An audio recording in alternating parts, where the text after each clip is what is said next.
আসসালামু আলাইকুম। আমি মশিউর রহমান, সাগরদিঘির পঞ্চায়েত সমিতির সভাপতি।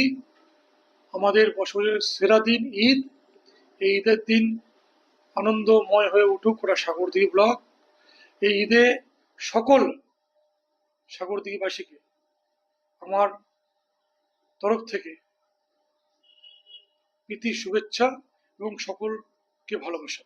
যারা ধরেন ঘর ছাড়া হয়েছিল পরিযায়ী শ্রমিকরা রুজি রোজগারের টানে তারা আজ বাড়ি ফিরছে এই বিষয়ে কি? যিনারা হাজার কষ্টের মাধ্যমে বাইরে নিজের পরিবারের জন্য গেছিলেন, আমাদের বছরের সেরা দিন ঈদ।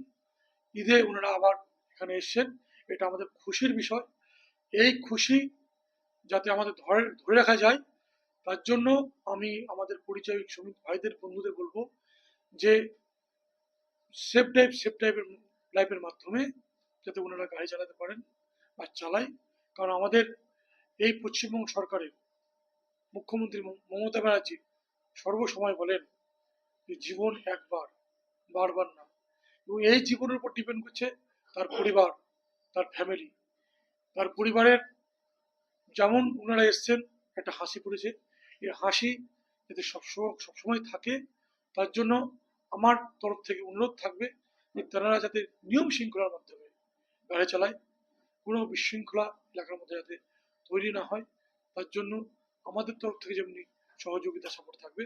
আমি আশা করব আমাদের বাহির থেকে যারা পরিযায়ী শ্রমিক এসে তাদের কাছ থেকে আশা করব যাতে তারা নিয়ম শৃঙ্খলার মধ্যে এলাকার মধ্যে বসবাস করে এবং শান্তি শৃঙ্খলা গাড়ি চালায়।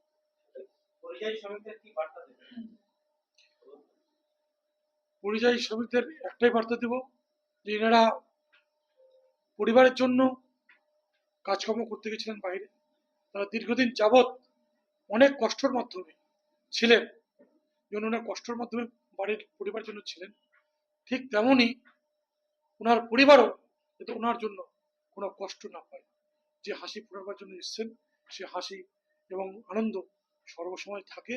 এবং পরিযায়ী শ্রমিক ভাইদের আমি বলবো যে ওনারা এলাকাতে এসে সকলের সঙ্গে মেল মহব্বতের সঙ্গে এবং আনন্দের সঙ্গে যাতে দিন কাটায়। কারণ ওনারা কিছু আমাদের পরিযায়ী শ্রমিক আছে, কিছুদিনের জন্য আসে আবার চলে যায়।